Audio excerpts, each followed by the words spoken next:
প্রত্যেকটা ব্যক্তির নজরেই সেই ব্যক্তিটা হচ্ছে হিরো।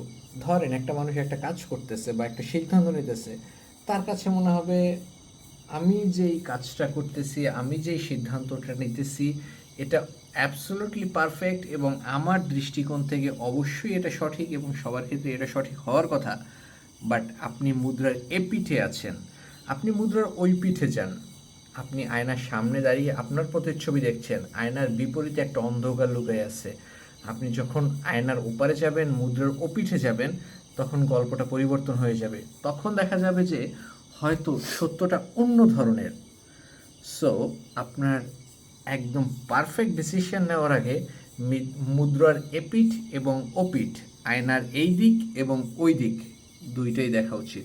যদি আপনি দুই দিকটা সামলাতে না পারেন এবং দুই দিকটা আপনি পারফেক্টলি দেখতে না পারেন, তাহলে আপনি একপাক্ষিক সিদ্ধান্ত নিচ্ছেন এবং you have to be change your decision. Okay.